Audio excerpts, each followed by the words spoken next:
Bismillahirrahmanirrahim. Alhamdulillahirabbil alamin.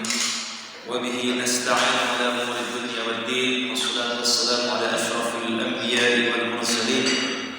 Nabiyina Muhammadin wa ala alihi wa sahbihi wa man tabi'ahum bi ihsanin ila yaumiddin. Amma ba'd. Masyarul muslimin, jamaah salat subuh Masjid Muhajirin dirahmati Allah Subhanahu wa taala. Mari pada kesempatan yang sangat mulia di awal hari ini kita bisa berkumpul di salah satu rumahnya Allah Subhanahu wa taala untuk menunaikan ibadah salat subuh. Semoga ibadah yang sudah kita tunaikan, salat yang sudah kita kerjakan mendapatkan ridha Allah Subhanahu wa taala. Allahumma amin. Selawat dan salam mari kita aturkan pada junjungan mulia Nabi Muhammad sallallahu alaihi wasallam. Semoga kita semuanya, keluarga kita dan orang-orang yang kita cintai senantiasa mengikuti jejak Rasulullah sallallahu alaihi wasallam, dan semoga kita kelak pada yaumul kiamat bersama beliau dan masuki surga bersama beliau Rasulullah sallallahu alaihi wasallam. Allahumma amin. Bapak-bapak yang dirahmati Allah SWT, semoga Allah senantiasa berikan kepada kita kemudahan, kelancaran terhadap urusan kita semuanya. Jika ada keluarga kita yang sakit, semoga Allah segera sembuhkan. Jika ada permasalahan ruwet yang rumit, segera Allah carikan solusinya. Termasuk mungkin yang punya hutang segera lunas hutangnya dan yang lainnya. Allahumma amin. Para hadirin dirahmati Allah Subhanahu wa taala, mari kita di awal kajian senantiasa meluruskan niat agar apa yang kita lakukan sejak saat ini senantiasa mendapatkan ridha Allah Subhanahu wa taala, khususnya ketika kita mengkaji salah satu kitab dari para ulama tentang kitab tazkirah, tentang tazkirah, peringatan. Harapannya ketika kita ngaji kitab ini, kita bisa ingat, kita bisa tahu dan aktif ya seperti itu. Apa yang akan terjadi kepada diri kita masing-masing. Karena kitab ini memang khusus tentang membicarakan keadaan-keadaan orang-orang yang meninggal dunia dan tentang perkara-perkara akhirat seperti ini. Oke, para hadirin rahmati Allah, sebelumnya kemarin kita sudah membahas beberapa bab, minimal kita review atau sebutkan ulas sedikit ya tentang bab-bab kemarin kita sudah membahas tentang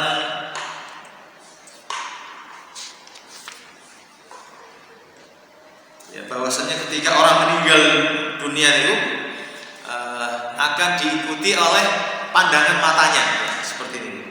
Dan juga kita kemarin sudah membahas tentang anjuran untuk membaguskan kain kafan ketika ada saudara kita atau keluarga kita yang meninggal dunia. Dan juga bab tentang segera menuntaskan urusan jenazah. Dan juga kemarin kita sudah bahas tentang amalan-amalan yang bisa melanggengkan amal seorang yang sudah meninggal dunia. Ya. Kalau kita hidup, ya otomatis kita beribadah. Ketika orang meninggal dunia, kita sudah bahas ya, amalan-amalan apa saja yang bisa terus mengalir kepada mayit ya, seperti ini setelah dia meninggal dunia. Dan insyaallah hari ini kita akan masuk bab baru tentang bismillahirrahmanirrahim, bab ma jaa anna al-qabra awwal manazil al-akhirah wa fil buka' indahu wa fi hukmihi wal isti'dad lahu. Bab tentang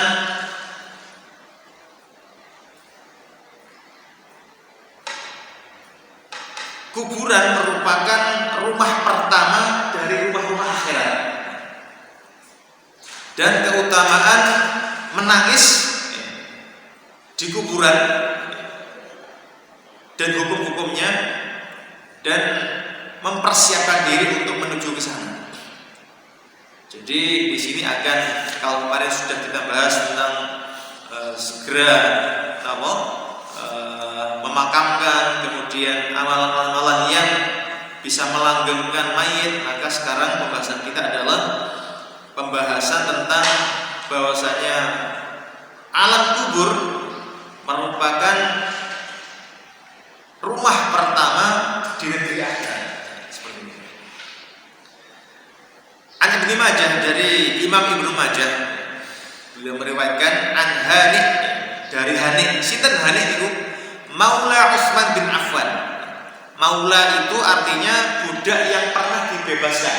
Terus Utsman bin Affan itu punya budak namanya Hani. Ini orang Indonesia Hani itu perempuan, tapi Hani kalau di Arab laki-laki. Ya. Seperti ini. Terus Utsman bin Affan punya budak, kemudian budaknya beliau merdekakan. Ini namanya Maula.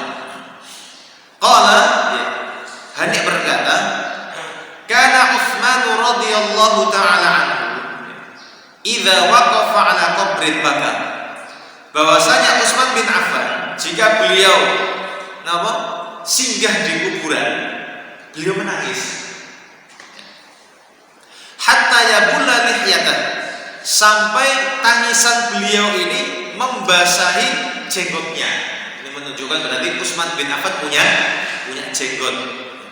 Biasanya orang Arab itu kayak punya jenggot, Pak, tebal-tebal. Beda dengan orang Indonesia, sak gerintir gitu kan. Tapi orang Arab itu tebal-tebal. Ya, kalau dengan pernah umroh itu atau lihat di televisi atau yang mana, itu tebal-tebal. Ya.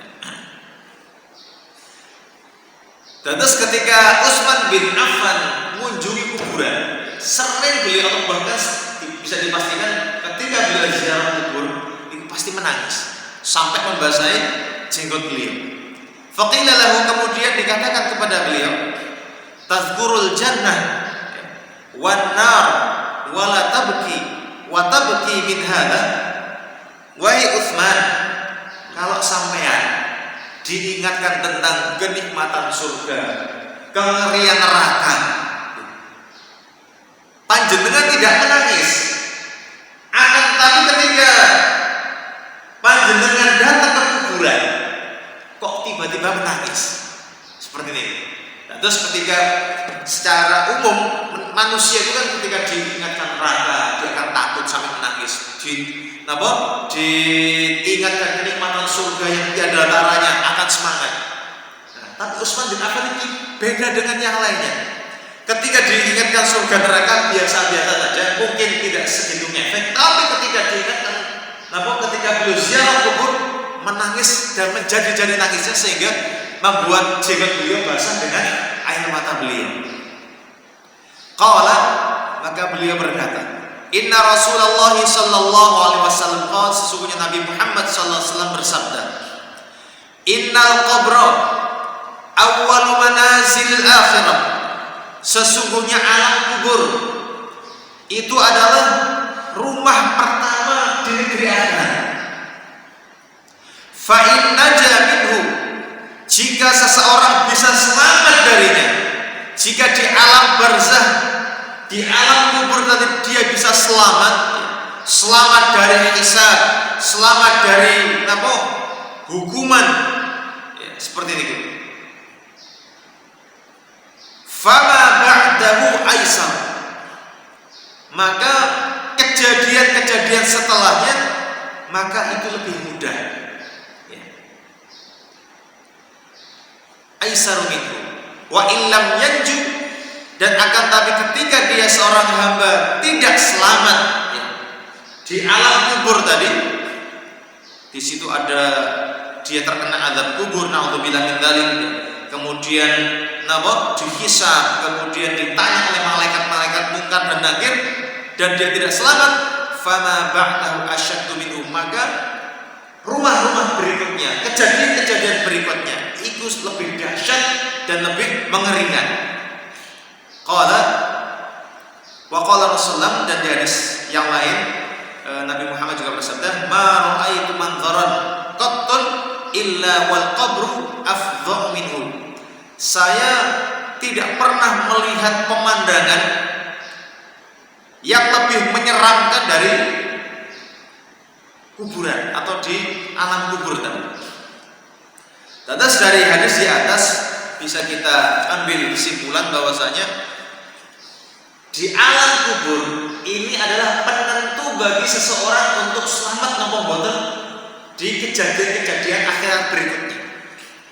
Kalau di alam kubur, di alam barzakh ini seorang hamba bisa menjawab dengan lantang, dengan baik pertanyaan-pertanyaan yang diajukan oleh malaikat Munkar dan Nakir, dan juga bisa mendapatkan nikmat kubur dan dihindarkan Allah dari azab kubur, maka insya Allah seorang hamba tersebut ketika nanti dibangkitkan Allah, ketika di padang mahsyar, ketika melewati sirat, ya, jembatan titian jembatan yang mana dibawahi ke neraka jahanam dan yang lain-lainnya, maka akan lebih mudah. Akan tetapi ketika di alam barzakh, di alam kubur ini seorang hamba tidak selamat, ditanya Munkar dan Nakir tidak bisa menjawab, ya, kemudian terkena azab kubur karena amal-amal dia tidak cukup dan yang lainnya, maka bisa dimungkinkan, ya, prediksi besarnya setelah kejadian di alam barzakh ini dia akan menghadapi kesulitan demi kesulitan, rintangan demi rintangan, ya, seperti ini. Makanya Utsman bin Affan menangis karena ini. Nek selamat di alam barzakh, di alam kubur ini, dia akan bisa selamat di berikut-berikutnya. Nek selamat berarti insya Allah bisa menggusur gue gampang. Tapi di alam barzakhnya kalau sudah sulit, ya, maka tadi sangat banyak kesulitan, rintangan yang dia akan hadapi. Ya, naudzubillah min dzalik. Kemudian berikutnya di hadis Ibnu Majah yang lainnya dari Barra, ya, qala, beliau berkata, "Kunna ma'a Rasulillah sallallahu alaihi wasallam fi janazah." Ya, kami pernah bersama-sama Nabi Muhammad mengirimi jenazah yang mau dikuburkan. Fajalasa, maka beliau duduk, ya, di tepi kuburan tersebut, di liang lahatnya, ala syafiril qabri, ya, di tepi liang lahat. Fabaka, maka Nabi Muhammad SAW menangis. Nabi Muhammad membantu kaum muslimin untuk menyegerakan perawatan jenazah sampai di kuburan, sampai di tepi kuburan atau di tepi liang lahat. Nabi Muhammad menangis. Ketika para sahabat melihat Nabi Muhammad menangis, ya, maka yang dilakukan sahabat adalah wa abaka man haulahu, sehingga menjadikan menangis orang-orang yang di sekeliling beliau. Nabi Muhammad menangis, maka sahabat yang lainnya itu menangis. Balatharo, subhanallah, ini sampai diterangkan oleh hadis tadi. Balatharo, yang tangisan mereka sampai membasahi bumi. Nah, dengan bahasa seperti ini berarti nangisnya gak sekedar sak tetes rong tetes, Pak. Tapi menangis ini benar-benar deras sehingga dengan tetesan tersebut sampai koyok-koyok mengakibatkan bumi di kuburan tadi menjadi basah. Summa qala, kemudian Nabi Muhammad SAW bersabda, "Ya ikhwani, limithli hadza fa'iddu." Wahai saudara-saudaraku, wahai dulur-dulurku, ya, limithli hadza fa'iddu. Dengan kejadian inilah, maka ayo sama-sama menyiapkan diri. Dengan kejadian dan pemandangan yang bisa kita lihat bersama dengan adanya liang lahat dan orang muslim dimasukkan ke liang lahat tersebut di kuburan, maka tersebut lihat falihadal fa'idu. Dengan melihat kondisi seperti ini, mari kita sama-sama menyiapkan diri. Ojo nyantai-nyantai.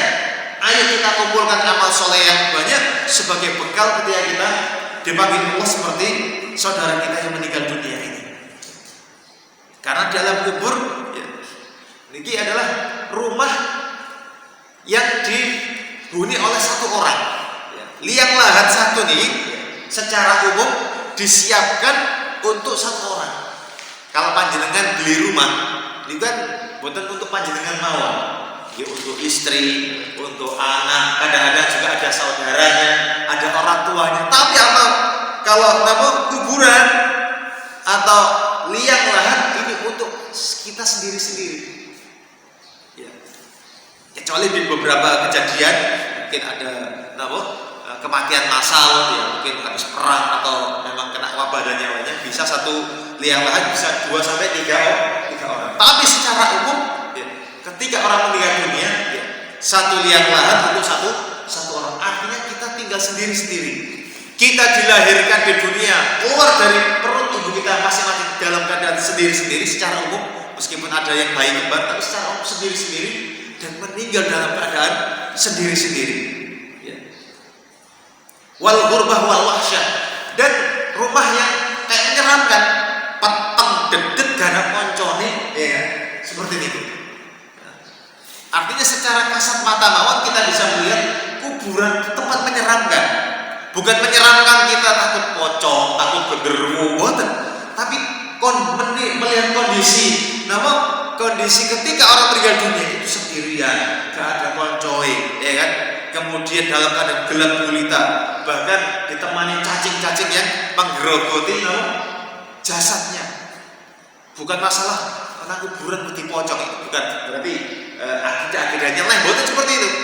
Ketika kita sudah mantap dengan akidah Islam, ya, maka hal-hal seperti itu kita buat dan kita tadi yakin terhadap kejadian-kejadian di alam sana seperti ini.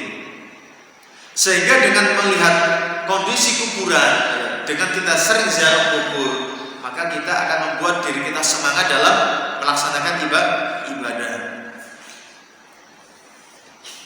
Oke. Berikutnya di sini diterangkan juga dari Imam Muslim meriwayatkan dari Jabir. Nah, Rasulullah, ya, bahwasanya Nabi Muhammad SAW melarang an yujassos al-qabr. Jasos kubur ini artinya kurang lebih menyemen kuburan. Wa ayyuq'ada alaihi, dan melarang duduk di atas kuburan. Wa an yubna alaihi, dan membangun di atas kuburan. Di keterangan yang lain disebutkan wa an yuktab alaiha, dan Nabi Muhammad juga melarang menulis sesuatu di atas kuburan. Ini para ulama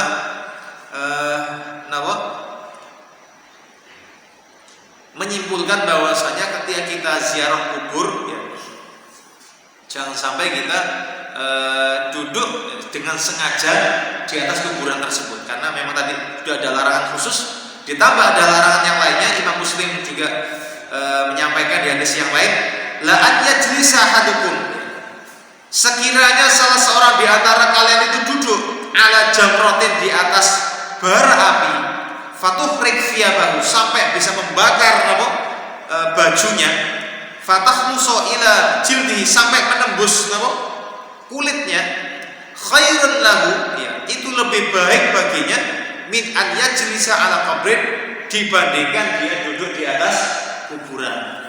Kenapa duduk di atas kuburan dilarang? Karena dia telah merendahkan istighfaf, ya, merendahkan kehormatan seorang muslim. Dan seorang muslim itu tetap kita hormati, baik dalam keadaan hidup atau setelah beliau meninggal dunia. Makanya Rasulullah tidak boleh seorang itu duduk dengan sengaja di atas kuburan saudaranya, ya, seperti ini, dengan ancaman tadi. Kemudian termasuk yang dilarang tadi adalah menulis di atas kuburan. Kata para ulama, di sini bisa banyak asumsi, ya. Apakah yang dilarang itu segala hal mutlak, ya, gak boleh nulis namanya, kemudian tanggal wafatnya, atau nulis Al-Quran dan yang lainnya, ya, ada juga pendapat seperti itu. Tapi juga ada yang merinci, ya, merinci. Kalau sebatas menulis nama saja, ya, agar bisa dikei tengel, ya, supaya kita bisa tahu, keluarganya juga bisa tahu mana kuburan familinya, sebatasnya itu tidak masalah. Ada juga ulama yang seperti ini, mengkiaskan Rasulullah pernah memerintahkan kepada para sahabatnya ya, agar memberikan sesuatu di atas kuburan untuk liu'raf bihi, agar seseorang itu bisa mengenali kuburan tersebut.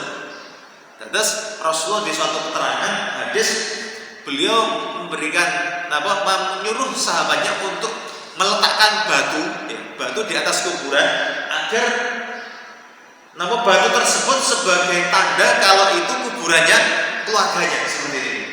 Makanya para ulama memberikan toleransi bagi kaum muslimin yang ingin menuliskan sesuatu di atas kuburan sebatas agar bisa ditengeri, agar bisa tahu kalau itu kuburan keluarganya, maka diperkenankan. Ya, seperti itu, tidak dilarang. Tapi kalau menulis Al-Qur'anul Karim ini dilarang, tetap dilarang. Karena apa?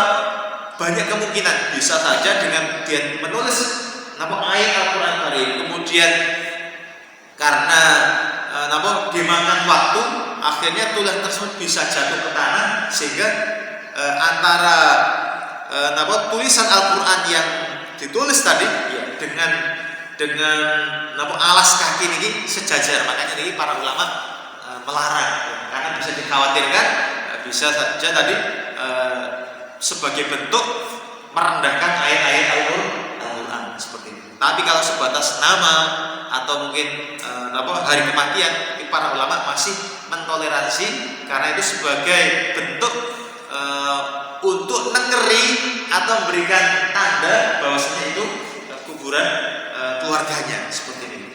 Dikiaskan perintah Rasulullah kepada para sahabatnya untuk memberikan tanda batu di kuburan seseorang. Nggih. Qala ulama'una, ini Imam Qurtubi menyampaikan, para ulama kami menyampaikan, kariha Malikun, Imam Malik memakruhkan tajsisil kubur, menyemen kuburan, li'anna dzalika minal mubahah, karena hal tersebut merupakan bentuk membanggakan diri, wazinatud dunya, dan perhiasan dunia. Watilka manazil akhirat, sedangkan kuburan itu adalah tempat tinggal akhirat. Walaisa bimaudhi'iz zinah, dan itu bukan tempat untuk hias-hiasan. Nek kalau rumah, kalau rumah, monggo saya panjenengan hiasi rumah kita sebaik-baik mungkin, kan seperti itu. Dikai dekorasi dan yang lain sehingga kelihatan baik ketika ada tamu, bisa sejuk ya dilihat orang. Tapi kalau masalah kuburan, maka para ulama khususnya dari mazhab Maliki itu memakruhkan seseorang itu ketika ada orang meninggal dunia kemudian dia membangun di atasnya atau menyemen kuburan tersebut, karena hal tersebut menyelisihi tujuan orang di kuburan atau di alam kubur, yang mana orang yang dikubur itu sudah membutuhkan hal-hal yang bersifat duniawi karena mereka sudah masuk di negeri akhirat, seperti itu. Ini sebagai pengingat kita semuanya agar senantiasa ingat kepada Allah, mengumpulkan amal soleh yang banyak sebagai bentuk sanggup kita masing-masing untuk menghadap Allah Subhanahu wa taala. Kurang lebihnya maaf. Ihdinas siratal mustaqim. Subhanallah wa bihamdihi asyhadu an la ilaha illa anta astaghfiruka wa atubu ilaika. Assalamualaikum